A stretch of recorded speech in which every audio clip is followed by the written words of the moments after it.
ದೇವರು ಪ್ರೀತಿಸುವ ಪ್ರೀತಿಯ ಬಿಗ್ ಜೆ ಟಿ ವಿ ಪ್ರಿಯ ವೀಕ್ಷಕರಿಗೆ ನಮ್ಮ ಕರ್ತನಾದ ಯೇಸು ಕ್ರಿಸ್ತನ ಹೆಸರಿನಲ್ಲಿ ನಿಮ್ಮನ್ನು ವಂದಿಸಿ ಸ್ವಾಗತ ಬಯಸ್ತಿದ್ದೇವೆ. ಬನ್ನಿರಿ, ದೇವರ ವಾಕ್ಯವನ್ನು ಇಂದು ನಾವು ಅಧ್ಯಯನ ಮಾಡಿಕೊಳ್ಳೋಣ. ಇಂದಿನ ನಮ್ಮ ಅಧ್ಯಯನ ಮತ್ತಾಯನು ಬರೆದ ಸುವಾರ್ತೆ 4ನೇ ಅಧ್ಯಾಯ, the gospel according to Matthew chapter 4. 4ನೇ ಅಧ್ಯಾಯ ಮತ್ತಾಯನು ಬರೆದ ಸುವಾರ್ತೆಯಲ್ಲಿ ಜಯ ಜೀವನದ 22 ರಹಸ್ಯಗಳನ್ನು ನೋಡಿಕೊಳ್ಳಬಹುದು. 22 ಸೀಕ್ರೆಟ್ಸ್ ಆಫ್ ವಿಕ್ಟೋರಿಯಸ್ ಲೈಫ್. ನಮ್ಮ ಕರ್ತನಾದ ಯೇಸು ಕ್ರಿಸ್ತನು ಯಾವ ರೀತಿಯಾಗಿ ತನ್ನ ಮಾದರಿಯನ್ನು, ಆತನು ಅರಸನು, ಹೌದು, ಮತ್ತಾಯನು ಅರಸನನ್ನಾಗಿ ಮೆಸ್ಸಿಯನನ್ನು ಈ ಸುವಾರ್ತೆಯಲ್ಲಿ ಪ್ರಕಟಿಸುವವನಾಗಿದ್ದಾನೆ. ಮತ್ತು ಆತನು ಅರಸನು ಮಾತ್ರವಲ್ಲ, ನಮಗೆ ಮಾದರಿಯ ಅರಸನು ಕೂಡ ಆಗಿರುತ್ತಾನೆ. ಯಾವ ಕ್ಷೇತ್ರದಲ್ಲಿ? ಜಯ ಜೀವನದ ಕ್ಷೇತ್ರದಲ್ಲಿ. ಆದುದರಿಂದ ಮತ್ತಾಯನು ಬರೆದ ಸುವಾರ್ತೆ 4ನೇ ಅಧ್ಯಾಯದಲ್ಲಿ ಜಯ ಜೀವನದ 22 ರಹಸ್ಯಗಳನ್ನು ಒಂದೊಂದಾಗಿ ನೋಡಿಕೊಳ್ಳುವಾಗ ದೇವರ ಆತ್ಮನು ನನಗೂ ನಮಗೂ ತನ್ನ ಆತ್ಮನ ಪ್ರಕಟಣೆಯನ್ನು, ಅನ್ವಯ ಕೃಪೆಯನ್ನು ಮತ್ತು ಹಂಚಿಕೊಳ್ಳುವ ಆಶೀರ್ವಾದವನ್ನು ದಯಪಾಲಿಸಲಿ. ಮೊದಲನೇದಾಗಿ ಮತ್ತಾಯನು ಬರೆದ ಸುವಾರ್ತೆ 4ನೇ ಅಧ್ಯಾಯದ 1ನೇ ವಚನದಲ್ಲಿ ನಾವು ನೋಡುವಾಗ ಸೈತಾನನಿಂದ ಶೋಧಿತರಾಗುವಂಥದ್ದು. ಜಯ ಜೀವನದ ಮೊದಲನೇ ರಹಸ್ಯ ಏನಂದರೆ ಶೋಧನೆ ಸೈತಾನನಿಂದ ನಮಗೆ ಬರಬೇಕು. ಇದು ಅಗತ್ಯ. ಕೀರ್ತನೆ 119, 67, 69, 71 ಈ ವಾಕ್ಯಗಳಲ್ಲಿ ನೋಡುವಾಗ ಕಷ್ಟಾನುಭವವು ಅಥವಾ ಶೋಧನೆಯು ಹಿತಕರವಾಯಿತು, ಅದರಿಂದಲೇ ನಾನು ನಿಬಂಧನೆಗಳನ್ನು ಕಲಿತೆ ಎಂಬುದಾಗಿ ದಾವಿದನು ತನ್ನ ಅನುಭವ ಸಾಕ್ಷಿಯನ್ನು ಹೇಳುವಂಥದ್ದನ್ನು ನಾವು ನೋಡ್ತೇವೆ. 1 ಕೊರಿಂಥ 10:13ನೇ ವಚನದಲ್ಲಿ ದೇವರು ಮನುಷ್ಯರು ಸಹಿಸಬಹುದಾದ ಶೋಧನೆಯ ಹೊರತು ದೇವರು ನಮ್ಮ ಶಕ್ತಿಗೆ ಮೀರಿದ ಶೋಧನೆ ಕೊಡೋದಿಲ್ಲ. ಆದ ಕಾರಣ ಜಯ ಜೀವನದ ಮೊದಲನೇ ರಹಸ್ಯ ಏನಂದರೆ ಸೈತಾನನಿಂದ ಶೋಧಿತರಾಗುವುದು. ಶೋಧನೆ ಆ ರೀತಿಯಲ್ಲಿ ಅಗತ್ಯ. ಮೊದಲನೇ ಆದಾಮನು ಶೋಧನೆಗೆ ಒಳಗಾದ, ಕಡೆ ಆದಾಮನು ಶೋಧನೆಯನ್ನು ಜಯಿಸಿದಂಥದ್ದನ್ನು ನಾವು ನೋಡ್ತೇವೆ. ಎರಡನೇದಾಗಿ ಅದೇ ಮತ್ತಾಯ 4:1 ಇನ್ನೊಂದು ಮಾತು ಏನಂದರೆ ಪವಿತ್ರಾತ್ಮನಿಂದ ನಡೆಸುವಂಥದ್ದು. ಪವಿತ್ರಾತ್ಮನಿಂದ ನಡೆಸುವಂಥದ್ದು, led by the Holy Spirit. ಹೌದು, ಪವಿತ್ರಾತ್ಮನ ನಡೆಸುವಿಕೆ, ಪವಿತ್ರಾತ್ಮನ ಸಹಾಯ ಇಲ್ಲದೆ ನಾವು ಶೋಧನೆಯನ್ನು ಜಯಿಸಲಿಕ್ಕಾಗಲ್ಲ. ಶೋಧನೆಯನ್ನು ಜಯಿಸುವುದು ಹೇಗೆ? ಎರಡನೇ ರಹಸ್ಯ ಏನಂದರೆ ಪವಿತ್ರಾತ್ಮನಿಂದ ನಾವು ಆತನ ಸಹಾಯವನ್ನು ಪಡ್ಕೊಂಡು ಜಯಿಸುವಂಥದ್ದು. ಮೂರನೇ ರಹಸ್ಯ, 2ನೇ ಅಧ್ಯಾಯ ಮತ್ತಾಯ 4 ನೋಡುವಾಗ ನಮ್ಮ ಕರ್ತನಾದ ಯೇಸು ಕ್ರಿಸ್ತನು ಉಪವಾಸ ಇದ್ದದ್ದನ್ನು ನೋಡ್ತೇವೆ. ಉಪವಾಸ, ಶೋಧನೆಯನ್ನು ಜಯಿಸುವುದಕ್ಕೆ ಉಪವಾಸ ಪ್ರಾರ್ಥನೆ. ಇಲ್ಲಿ ಪ್ರಾರ್ಥನೆ ಬಗ್ಗೆ ಏನು ಬರೆದಿಲ್ಲ 4ನೇ ಅಧ್ಯಾಯದಲ್ಲಿ, ಆದರೆ ಕೂಡ ಯೇಸು ಕರ್ತನು ಪ್ರಾರ್ಥನೆ ಮಾಡುತ್ತಾ ಶೋಧನೆ ಜಯಿಸಿದಂಥದ್ದು ನಾವು ಅರ್ಥ ಮಾಡಿಕೊಳ್ತಕ್ಕದ್ದು. Prayer and fasting goes together. ಪ್ರಾರ್ಥನೆ, ಉಪವಾಸ ಒಟ್ಟಾಗಿ ಹೋಗುವಂಥದ್ದು. ಆದುದರಿಂದ ಈ ಉಪವಾಸವು ಶೋಧನೆಯನ್ನು ಜಯಿಸುವುದಕ್ಕೆ ಮತ್ತೊಂದು ರಹಸ್ಯ. ಎಷ್ಟು ಹಳೆ ಒಡಂಬಡಿಕೆಯಲ್ಲಿ ಎಷ್ಟೊಂದು ಜನರು ಉಪವಾಸ ಮಾಡಿ ದೊಡ್ಡ ದೊಡ್ಡ ಕಾರ್ಯಗಳನ್ನು ಸಾಧಿಸಿದರು, ಜಯಿಸಿದರು. ದೇವರಿಗಾಗಿ ಅವರು ನಿಂತರು, ಸಾಕ್ಷಿ ಸ್ಥಾಪಿತರಾದರು ಮತ್ತು ಸಾಕ್ಷಿಯಾಗಿ ಸ್ಥಾಪಿತರಾದರು, ಸಾಕ್ಷಿ ನೀಡಿದರು, ದೇವರ ಅನುಮೋದನೆ ಪಡ್ಕೊಂಡರು. ಮೂರನೇ ರಹಸ್ಯ ನಾವು ನೋಡಿದ್ವಿ, ಉಪವಾಸ. ಮೊದಲನೆಯದು ಶೋಧನೆ ಇರಬೇಕು, ಜಯ ಹೊಂದಬೇಕಾದರೆ. ಎರಡನೆಯದು ಪವಿತ್ರಾತ್ಮನ ಶಕ್ತಿ, ಸಹಾಯ, ನಡೆಸಲ್ಪಡುವಿಕೆ ಬೇಕು. ಮೂರನೇದು ಉಪವಾಸ. ನಾಲ್ಕನೇದಾಗಿ ನೋಡುವಾಗ ಸಂದೇಹ ನಾವು ವ್ಯವಹರಿಸುವುದು. ಸೈತಾನನು ಬಂದು 2ನೇ ವಚನದಲ್ಲಿ ನೋಡುವಾಗ ನೀನು ದೇವರ ಪುತ್ರನಾಗಿದ್ದರೆ ಎಂಬುದಾಗಿ ಒಂದು ಸಂಶಯ. ಸ್ವಲ್ಪ ಹಿಂದೆ ಅಂದರೆ 3ನೇ ಅಧ್ಯಾಯ 17ನೇ ವಚನ, 3:17ರಲ್ಲಿ ಈತನು ನನ್ನ ಪ್ರಿಯ ಮಗನು, ಈತನನ್ನು ನಾನು ಮೆಚ್ಚಿದ್ದೇನೆ ಅಂತ ಹೇಳ್ಬಿಟ್ಟು ಸ್ವರ್ಗದಿಂದ ಸ್ವರವು, ಸರ್ಟಿಫಿಕೇಟ್, ಅನುಮೋದನೆ ಕರ್ತನಾದ ಯೇಸು ಕ್ರಿಸ್ತನಿಗೆ ಬಂತು. ತಂದೆ ದೇವರು ಮಾತಾಡಿದರು. ಮಾತಾಡಿದ ತಕ್ಷಣವೇ ಶೋಧಕನು ಬಂದು ದೇವರ ಪುತ್ರನಾಗಿದ್ದರೆ ಎಂಬ ಸಂದೇಹ ಬರ್ತದೆ. ಹಾಗಾದರೆ ದೇವರ ವಾಕ್ಯದ ವಿಷಯದಲ್ಲಿ ಅಥವಾ ದೇವರ ವಿಷಯದಲ್ಲಿ ಬರುವ ಸಂದೇಹವನ್ನು ವ್ಯವಹರಿಸೋದು ಡೀಲಿಂಗ್ ವಿತ್ ದ ಡೌಟ್. ಅದು ನಾವು ಶೋಧನೆಯನ್ನು ಅಥವಾ ಜಯಕರವಾದ ಜೀವನದ 4ನೇ ರಹಸ್ಯ. 5ನೇ ರಹಸ್ಯ ಏನಂತ ಹೇಳಿದರೆ, ರೊಟ್ಟಿ, ಈ ಕಲ್ಲುಗಳು ರೊಟ್ಟಿಗಳಾಗುವಂತೆ ಆಜ್ಞಾಪಿಸಿ ಎಂಬುದಾಗಿ ಸೈತಾನ್ ಹೇಳುವಾಗ, ಯಾರಿಗೋಸ್ಕರವಾಗಿ ಆ ದೊಡ್ಡ ಅದ್ಭುತ? ನಿನಗೋಸ್ಕರವಾಗಿ ಮಾಡ್ಕೊ ಅಂತ ಹೇಳ್ಬಿಟ್ಟು, ಸ್ವಾರ್ಥಕ್ಕಾಗಿ.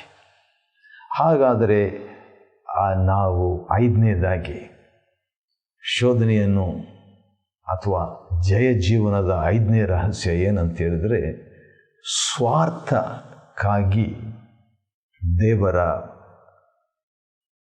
ವಾಕ್ಯವನ್ನು ಅಥವಾ ಸ್ವಾರ್ಥಕ್ಕಾಗಿ ದೇವರ ಒಂದು ಕಾರ್ಯದಲ್ಲಿ, ದೇವರ ಸೇವೆಯಲ್ಲಿ, ದೇವರ ಕಾಲಾವಧಿಯಲ್ಲಿ, ಪೀರಿಯಡ್, ಅದರಲ್ಲಿ ಸ್ವಾರ್ಥಕ್ಕಾಗಿ ಯಾವುದನ್ನು ಉಪಯೋಗಿಸಿಕೊಳ್ಳಬಾರ್ದು. ಸ್ವಾರ್ಥ ಉದ್ದೇಶದಿಂದ. ಹೌದು, ಅದ್ಭುತ, ಆತನು ಮಾಡಲಿಕ್ಕೆ ಶಕ್ತನಾಗಿದ್ದನು. ಆದರೂ ಕೂಡ ಆ 40 ದಿವಸ ಉಪವಾಸ ಮಾಡಬೇಕೆಂಬುದಾಗಿ ದೇವರ ಚಿತ್ತವಾಗಿರೋದರಿಂದ ತನ್ನ ದೇವರ ಚಿತ್ತಕ್ಕೆ ವಿರುದ್ಧವಾಗಿ ಸ್ವಾರ್ಥಕ್ಕಾಗಿ ಬಾಳುವಂಥದ್ದು, ಉಪಯುಕ್ತತೆಯನ್ನು ಮಾಡಿಕೊಳ್ಳುವಂಥದ್ದು ಅನಗತ್ಯ. ಅದನ್ನು ಜಯಿಸಬೇಕು. 5ನೇದಾಗಿ. 6ನೇದಾಗಿ 4ನೇ ಅಧ್ಯಾಯ ಮತ್ತು 4ನೇ ವಚನ, 4:4 ಮತ್ತಾಯ ಯಾವ ರೀತಿಯಾಗಿ ಜಯಕರವಾದ ಜೀವನವನ್ನು ಜೀವಿಸಬೇಕು, ಅದಕ್ಕೆ ಅಗತ್ಯವಾದಂಥ ರಹಸ್ಯ ಅದನ್ನು ನೋಡುವಾಗ 4ನೇ ವಚನದಲ್ಲಿ ಪ್ರತಿಯೊಂದು ಮಾತಿನಿಂದ, ಅಂದರೆ ದೇವರ ವಾಕ್ಯದಿಂದ ಜಯಿಸುವಂಥದ್ದು. ಅದು 6ನೇ ರಹಸ್ಯ. ಜಯಕರವಾದ ಜೀವನದ 6ನೇ ರಹಸ್ಯ ಏನು? ದೇವರ ವಾಕ್ಯ. ಅದೆಂಥ ವಾಕ್ಯ? ದೇವರ ಬಾಯಿಂದ ಹೊರಡುವ ಪ್ರತಿಯೊಂದು ಮಾತು ಅಂತ ಹೇಳುವಾಗ ಪ್ರತಿ ವಾಕ್ಯನೂ ಪ್ರಾಮುಖ್ಯ ಎಂಬುದಾಗಿ. 7ನೇದಾಗಿ ಅದೇ 4ನೇ ಅಧ್ಯಾಯ ಮತ್ತಾಯನ ಬರೆದ ಸುವಾರ್ತೆ 6ನೇ ವಚನದಲ್ಲಿ ನೋಡುವಾಗ ಒಂದು ಸಾಹಸ ಮಾಡೋದರಿಂದ ನಾವು ಎಚ್ಚರಿಕೆ ವಹಿಸಬೇಕು. ನೀನು ದೇವರ ಪುತ್ರನಾಗಿದ್ದರೆ ಕೆಳಕ್ಕೆ ಧುಮುಕು ಅಂತ ಹೇಳ್ಬಿಟ್ಟು ಸೈತಾನು ಹೇಳುವಾಗ, ಹೌದು, ದೇವರ ಮಗನೇ ಆಗಿದ್ದನು. ಆದರೆ ಶೋಧನೆ ಬಂದು ನೋಡ್ರಿ, ಮೊದಲು ತನ್ನ ಸ್ವಾರ್ಥಕ್ಕಾಗಿ ಒಂದು ಅದ್ಭುತ ಮಾಡ್ಕೋಬೇಕು ಅಂತ ಹೇಳ್ಬಿಟ್ಟು, ಆನಂತರ ಈಗ ಸಾಹಸ ಮಾಡು ಅಂತ ಹೇಳ್ಬಿಟ್ಟು ಆ ರೀತಿಯಾಗಿ ಮಾಡಿಕೊಡುವಂಥ ಒಂದು, ಆ ರೀತಿಯಾಗಿ ಬರುವಂಥ ಯೋಚನೆ ಸಾಹಸಕ್ಕಾಗಿ. ಅದನ್ನು ಜಯಿಸುವುದರಿಂದ ನಾವು ಜಯಕರವಾದ ಜೀವನವನ್ನು ಜೀವಿಸ್ತೇವೆ. ಅದು ಒಂದು ರಹಸ್ಯ. ಸಾಹಸ ಮಾಡಬೇಕು ಅನ್ನಿಸ್ಬಿಡ್ತದೆ. ಎಷ್ಟೋ ಭಕ್ತಾದಿಗಳು ಆ ರೀತಿಯಾಗಿ ಸಾಹಸಕಾರಿಯಾದಂಥ ಕಾರ್ಯಗಳನ್ನು ಮಾಡಿ ವಿಫಲರಾಗಿದ್ದಾರೆ. ವಿಷಾದ. ಆದರೆ ಅದರಿಂದ ನಾವು ತಪ್ಪು ಮಾಡಿದರೂ ಕಲಿಯಬೇಕಾಗಿದೆ. ಎಂಟನೇ ರಹಸ್ಯ, 22 ರಹಸ್ಯಗಳು ಇದೆ ಮತ್ತಾಯನ ಬರೆದ ಸುವಾರ್ತೆ 4ನೇ ಅಧ್ಯಾಯದಲ್ಲಿ. ಯಾವುದಕ್ಕಾಗಿ 22 ರಹಸ್ಯಗಳು? ಜಯ ಜೀವನದ ರಹಸ್ಯಗಳು. 22 ಸೀಕ್ರೆಟ್ಸ್ ಆಫ್ ವಿಕ್ಟೋರಿಯಸ್ ಲೈಫ್. ಅದರಲ್ಲಿ 8ನೇದು ಏನೆಂಬುದಾಗಿ ನೋಡುವಾಗ, ಸೈತಾನನು ಬಂದು ಕರ್ತನಾದ ಯೇಸುವಿಗೆ ಕೀರ್ತನೆ 91 11 12 ವಚನದಿಂದ ವಾಕ್ಯ ಕೊಟ್ಟು, ವಾಕ್ಯದಲ್ಲಿ ಹೀಗಿದೆ, ಏನು, ನಿನ್ನ ಪಾದಗಳು ಕಲ್ಲಿಗೆ ತಗಲದಂತೆ ದೇವದೂತರು ನಿನ್ನನ್ನು ಎತ್ತಿಕೊಳ್ಳುವರೆಂಬುದಾಗಿ ದೇವರ ವಾಕ್ಯದಲ್ಲಿ ಇದೆಯಲ್ಲ. ಹಾಗಾದರೆ ನೀನು ಧುಮುಕು ಎಂದು ಬರೆದಿದೆ. ಮೊದಲು ಕೆಳಗೆ ಧುಮುಕು ಅಂತ ಹೇಳಿಬಿಟ್ಟು ಈಗ ವಾಕ್ಯ ಕೊಡ್ತಾನೆ, ಒಂದು ಸಾಹಸ ಮಾಡಂತ ಹೇಳಿಬಿಟ್ಟು ಈಗ ಸೈತಾನು ಒಂದು ವಾಕ್ಯ ಅಲ್ಲ, 2 ವಾಕ್ಯ 2 ವಚನಗಳನ್ನು ಕೀರ್ತನೆ 90ರಿಂದ ಕೊಡ್ತಾನೆ. ಹಾಗಾದರೆ ಇಲ್ಲಿ ಶೋಧನೆ ಏನು ಎಂಬುದಾಗಿ ನೋಡುವಾಗ, ಅಥವಾ ಜಯಕರವಾದ ಜೀವನದ 22 ರಹಸ್ಯಗಳಲ್ಲಿ 8ನೇ ರಹಸ್ಯ ಏನಂದರೆ, ವಾಕ್ಯವನ್ನು ಸ್ವಾರ್ಥಕ್ಕಾಗಿ ಬಳಸಿಕೊಳ್ಳಬಾರದು. ಹೌದು, ವಾಗ್ದಾನ ಇದೆ, there is a promise of God. ವಾಗ್ದಾನ ಇದ್ದಾಗ್ಯೂ ಕೂಡ ಅದನ್ನು ತನಗೋಸ್ಕರವಾಗಿ ಆ ವಾಕ್ಯವನ್ನು ತನ್ನ ಸಾಧನೆಗಾಗಿ ತನ್ನ ಸಾಹಸಕ್ಕಾಗಿ ಸದುಪಯೋಗ ಮಾಡಿಕೊಳ್ಳಬಾರದು. ದೇವರಿಗಾಗಲೇ ಕೀರ್ತನೆ 91ರಲ್ಲಿ ಕ್ರಿಸ್ತನ ವಿಷಯವಾಗಿ ಆ ವಾಕ್ಯ ಕೊಟ್ಟಿದ್ದಾನೆ. ಆದರೆ ಅದನ್ನು ಮಾಡಬೇಕಂತ ಅಗತ್ಯ ಬಂದಿಲ್ಲ. ಅಗತ್ಯ ಇದ್ದಾಗ ಮಾಡ್ಬೋದು. ಅನಗತ್ಯವಾದ ರಾಂಗ್ ಟೈಮ್ನಲ್ಲಿ ವಾಕ್ಯವನ್ನು ಅನ್ವಯಿಸಿಕೊಳ್ಳಿಕ್ಕೆ ಹೋಗಬಾರ್ದು. ಅದು 8ನೇ ರಹಸ್ಯ. 9ನೇ ರಹಸ್ಯ 7ನೇ ವಚನದಲ್ಲಿದೆ. ಮತ್ತಾಯ 4:7 ನಾವು ನೋಡುವಾಗ, ದೇವರನ್ನು ಪರೀಕ್ಷಿಸಬಾರ್ದು. ಹೌದು, ಜಯಕರವಾದ ಜೀವನಕ್ಕೆ ಹೌದು ವಿಶ್ವಾಸ ಇದೆ. ಒಂದು ಕಡೆ ವಾಕ್ಯ ಇದೆ, ಇನ್ನೊಂದು ಕಡೆ ವಿಶ್ವಾಸ ಇದೆ, ಇನ್ನೊಂದು ಕಡೆ ಅವಕಾಶ ಇದೆ, ಇನ್ನೊಂದು ಕಡೆ ಒಂದು ಚಾಲೆಂಜು ನಮಗೆ ಬರ್ತಾ ಇದೆ. ಅಂಥ ಸಂದರ್ಭದಲ್ಲಿ ನಾನು ದೇವರನ್ನು ಪರೀಕ್ಷಿಸದಂತೆ ಇರುವಂಥದ್ದು 9ನೇ ರಹಸ್ಯ. 10ನೇದಾಗಿ 9ನೇ ವಚನದಲ್ಲಿ ಇರುವಂಥದ್ದು, ಸೈತಾನು ಎಲ್ಲ ರಾಜ್ಯಗಳನ್ನು, ಅದರ ಮಹಿಮೆ, ಅವುಗಳನ್ನೆಲ್ಲ ಸೈತಾನ್ ತೋರಿಸ್ಬಿಟ್ಟು ಈಗ 9ನೇ ವಚನದಲ್ಲಿ ಬಂದಂಥ ಒಂದು ಶೋಧನೆ ಏನಂತ ಹೇಳಿದರೆ, ಸೈತಾನಿಗೆ ಅಡ್ಡ ಬೀಳೋದು, ಸೈತಾನಿಗೆ ಬೊಗ್ಗುವುದು, ಸೈತಾನ ಮುಂದೆ ಒಪ್ಪಿಕೊಳ್ಳೋದು, ಸೈತಾನಿಗೆ ಅಧೀನವಾಗೋದು, ಸೈತಾನ ಮಾತನ್ನು ಕೇಳುವುದು. ಈ ರೀತಿಯಾಗಿ ಬೇರೆ ಬೇರೆ ರೀತಿಯಿಂದ ಹೇಳ್ಬೋದು.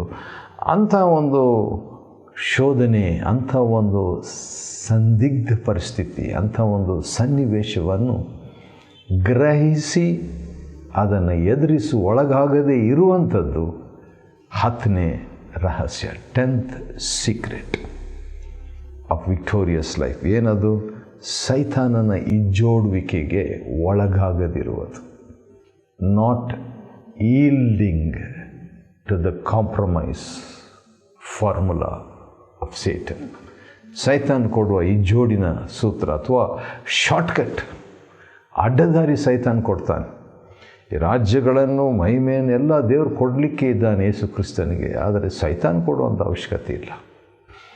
ಸರಿ, 11ನೇದಾಗಿ ಇನ್ನೊಂದು ರಹಸ್ಯ ಕೂಡ ಇದೆ. ಅದು ಒಂದಕ್ಕೊಂದು ಸಂಬಂಧಪಟ್ಟದ್ದು. ಇವೆಲ್ಲವನ್ನು ನಿನಗೆ ಕೊಡುವೆನು. ಸೈತಾನ ಕೊಡುವುದನ್ನು ತೆಗೆದುಕೊಳ್ಳಬಾರದು. Not accepting from Satan. ಉಚಿತವಾಗಿ ಕೊಟ್ಟರು, ಇಡೀ ಲೋಕವನ್ನೇ ಕೊಟ್ಟರು, ರಾಜ್ಯಗಳನ್ನೇ ಕೊಟ್ಟರು. ಪ್ರಭಾವ ಮಹಿಮೆಯನ್ನೇ ಕೊಟ್ಟರು ಕೂಡ ನಾವು ತಗೋಬಾರ್ದು. ಅದು 11ನೇ ರಹಸ್ಯ. ಇನ್ನೊಂದು 11 ರಹಸ್ಯಗಳು ಇದೆ, ಬೇಗ ನಾವು ನೋಡಿಕೊಳ್ಳೋಣ. 22 ರಹಸ್ಯಗಳಿದೆ ಜಯಕರವಾದ ಜೀವನಕ್ಕೆ. 12ನೇದು ರಹಸ್ಯ ಏನಂದರೆ, ಸೈತಾನನೇ ತೊಲಗು ಅಂತ ಹೇಳಿಬಿಟ್ಟು ನಿನ್ನ ದೇವರಾಗಿರುವ ಕರ್ತನನ್ನು ಆರಾಧಿಸಿ. 4:10 ಆರಾಧನೆ. ಜಯಕರವಾದ ಜೀವನದ ರಹಸ್ಯ ಟು ಬಿ ಎ ವರ್ಷಿಪರ್, ಆರಾಧಕರಾಗಿರುವುದು. ಅದಕ್ಕೆ ಸಂಬಂಧಪಟ್ಟ ಇನ್ನೊಂದು ಮಾತು, ಆರಾಧಿಸಿ ಆತನನ್ನು ಮಾತ್ರ ಸೇವಿಸಬೇಕು. ಸೇವೆ ದೇವರನ್ನು ಮಾತ್ರ ಸೇವೆ ಮಾಡುವಂಥದ್ದು ಜಯ ಜೀವನದ 13ನೇ ರಹಸ್ಯವಾಗಿದೆ. ಸೇವೆ ಮಾಡೋದು ಕೂಡ ಜಯಶಾಲಿಯಾಗಿ ಮಾಡ್ತದಂತೆ. ವಾವ್.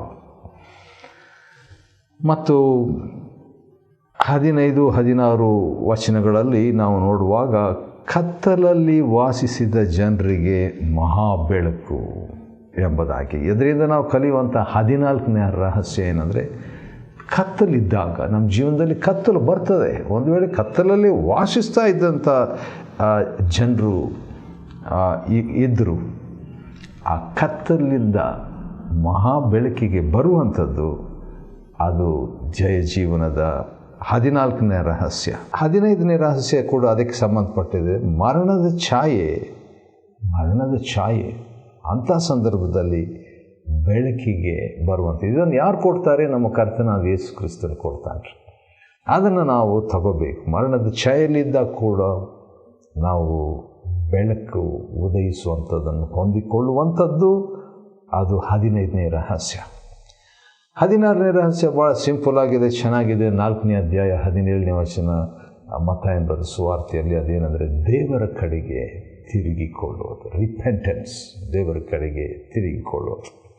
ಅದೇ 17ನೇ ವಚನದಲ್ಲಿ ಇನ್ನೊಂದು ರಹಸ್ಯ, ಅದೇನೆಂದರೆ 17ನೇ ರಹಸ್ಯ. ಅದೇನೆಂದರೆ 17ನೇ ವಚನದಲ್ಲಿ ಮತ್ತಾಯ 4:17ನೇ ರಹಸ್ಯ ಪರಲೋಕ ರಾಜ್ಯಕ್ಕೆ ಸಮೀಪವಾಗಿರುವುದು. 18ನೇ ರಹಸ್ಯ 19ನೇ ವಚನದಲ್ಲಿದೆ, ಕ್ರಿಸ್ತನನ್ನು ಹಿಂಬಾಲಿಸುವುದು, ಫಾಲೋವಿಂಗ್ ಕ್ರೈಸ್ಟ್. ಮತ್ತು ಅದೇ 19ನೇ ವಚನದಲ್ಲಿ ಬೆಸ್ತರನ್ನಾಗಿ ಮಾಡು ಎನ್ನುವಂತ ಹೇಳುವಾಗ ಆತನು ಮಾಡುವಿಕೆಯನ್ನು ನಮ್ಮಲ್ಲಿ ಅನುಮತಿಸುವುದು, ಅಲೋವಿಂಗ್ ಈಸ್ ಡೂಯಿಂಗ್. 20ನೇ ವಚನ, ತಕ್ಷಣವೇ ಅವರ ಬಲೆಗಳನ್ನು ಬಿಟ್ಬಿಡುವುದು. ದೇವರು ಏನಾದರೂ ನಮಗೆ ಹೇಳಿದರೆ ತಕ್ಷಣವೇ ಅದನ್ನು ಮಾಡಲಿಕ್ಕೆ ಸಿದ್ಧರಾಗಿರುವಂಥ ಒಂದು ಆತ್ಮ 20ನೇ ರಹಸ್ಯ. 21ನೇ ರಹಸ್ಯ 21ನೇ ವಚನದಲ್ಲಿ ಕೊನೆಯ ಭಾಗದಲ್ಲಿ ಇದೆ. ಅದೇನೆಂದರೆ, ಯೇಸು ಅವರನ್ನು ಕರೆದರು. ದ ಕಾಲ್ ಆಫ್ ಗಾಡ್, ದೇವರ ಕರೆಯುವಿಕೆ. ನಾವು ಹುದುವಾದ ಕರೆಯುವಿಕೆ, ವೈಯಕ್ತಿಕವಾದ ಕರೆಯುವಿಕೆ, 2 ಕರೆಯುವಿಕೆಗಳನ್ನು ನಾವು ಹೊಂದುವಾಗ ಜಯದ ರಹಸ್ಯದಲ್ಲಿ 21ನೇ ರಹಸ್ಯದಲ್ಲಿ ನಾವು ಭಾಗಿಗಳಾದಂತೆ. ಕೊನೆಯದಾಗಿ 22ನೇ ವಚನದಲ್ಲಿ 22ನೇ ರಹಸ್ಯ ಇದೆ. ಏನದು? ಡಿಸೈಪಲ್ಶಿಪ್, ಶಿಷ್ಯತ್ವ. ಕೂಡಲೇ ಅವರು ದೋಣಿಯನ್ನು, ತಂದೆಯನ್ನು ಬಿಟ್ಟು ಯೇಸುವನ್ನು ಹಿಂಬಾಲಿಸಿದ್ರು ಅಂತ ಹೇಳ್ಬಿಟ್ಟು ನೋಡುವಾಗ, ತಂದೆಯನ್ನು ಕೂಡ ಬಿಟ್ಟು ಕ್ರಿಸ್ತನಿಗೆ ಆದ್ಯತೆಯನ್ನು ಕೊಡುವಂಥ ಮನೋಭಾವನೆ, ಆ್ಯನ್ ಆ್ಯಟಿಟ್ಯೂಡ್ ಆಫ್ ಫರ್ಸೇಕಿಂಗ್ ಆಲ್.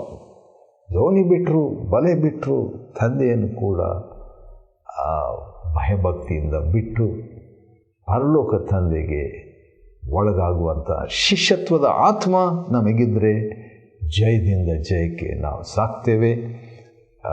ಸ್ವಸ್ಥತೆ ಇತ್ಯಾದಿ ಆಶೀರ್ವಾದಗಳನ್ನು ಸಮಸ್ತವನ್ನು ಪಡ್ಕೊಳ್ತೇವೆ. 4ನೇ ಅಧ್ಯಾಯ ಮತ್ತಾಯನ ಬರೆದ ಸುವಾರ್ತೆಯನ್ನು ಅಧ್ಯಯನ ಮಾಡಿಕೊಳ್ಳುವಂತೆ ದೇವರು ಕೊಟ್ಟ ಕೃಪೆಗಾಗಿ ಆತನಿಗೆ ಸ್ತೋತ್ರವಾಗಲಿ. ದೇವರು ನಿಮ್ಮನ್ನು ಆಶೀರ್ವದಿಸಲಿ.